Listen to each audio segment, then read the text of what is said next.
या तो second person singular, second person singular pronoun. जब यू का मतलब होगा तुम लोग, आप लोग, यू का मतलब क्या हो जाएगा? तुम लोग या तो आप लोग, तुम लोग या तो आप लोग। इसको हम किस कैटेगरी में रखेंगे? Second person plural, second person plural. आइए तीसरा में, किस में चलेंगे? तीसरा में, तीसरा में आएगा ही। क्या आएगा? जकर मतलब होगा वह, लेकिन वह किसके लिए? पुरुष कैटेगरी के लिए। किसके लिए? पुरुष कैटेगरी के लिए आएगा। इसी प्रकार से एक वर्ड आएगा सी। क्या आएगा?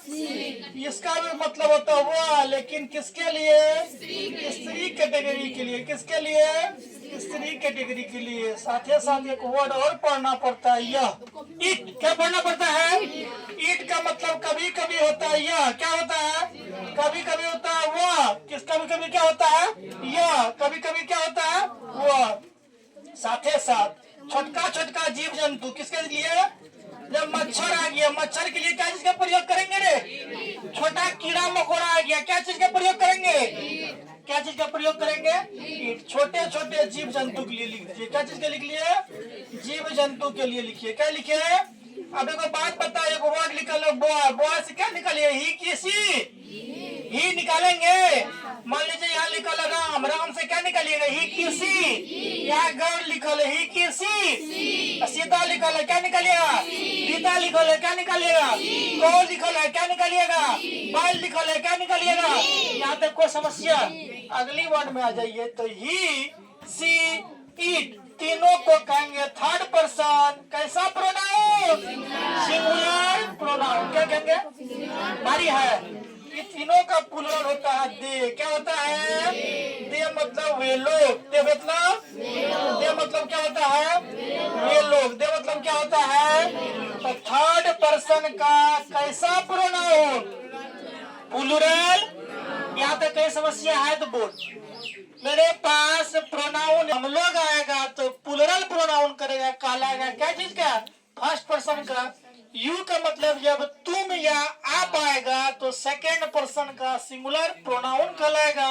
जब यू का मतलब तुम लोग आप लोग होगा तो सेकेंड पर्सन का प्लूरल प्रोनाउन कहलाएगा।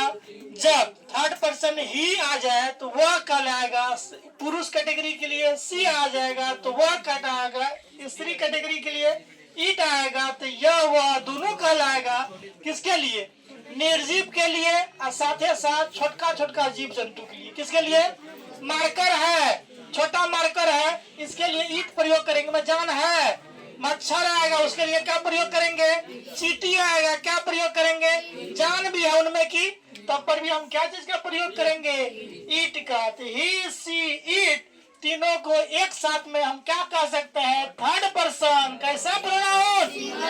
ये सब के लिए प्लूरल आएगा। ढेर सारा लड़का है तो ढेर सारा लड़का के लिए दे निकालेंगे, तो दे निकालेंगे, दे को क्या कहेंगे? थर्ड पर्सन का प्लूरल। तो सब क्या कहते हैं इधर? नाउन और प्रोनाउन में कहीं समस्या? तो नाउन प्रोनाउन समझिए। नाउन यदि प्लूरल तो वर्ब कैसा? प्लूरल। वर्ब कैसा? सिंगुलर। तो वर्ब कैसा? सिंगुलर। तो इसको जिस कैटेगरी में बैठाएंगे तो वही कहलाया subject verb agreement. Subject verb, subject gender वहने वर्ब दोनों में सहमति बन गया तो क्या कहलाया? Subject verb agreement. कैसा है? सिंगुलर। वर्ब कैसा है? सब्जेक्ट कैसा चाहिए? सिंगुलर। सिंगुलर सब्जेक्ट चाहिए। वर्ब है प्लूरल, बस सब्जेक्ट कैसा चाहिए? प्लूरल। वर्ब प्लूरल तो सब्जेक्ट कैसा? Plural singular. वर्ब प्लूरल तो सब्जेक्ट कैसा? वर्ब सिंगुलर, सब्जेक्ट कैसा? दोनों साथे साथ चल रहा है गाड़ी चला के। इस चैप्टर का नाम क्या कहलाया? Subject verb. बुझाया? नहीं, ऊपर चल गया तो भारी लगा तो बोल। आज तू लोग कहीं हल्ला गुल्ला नहीं कर रहे हो? मजा आ रहा था। अरे किसको समझ में नहीं आया बोल? ऐसा कोई है भोगदीप जिन्हें समझ में नहीं आया?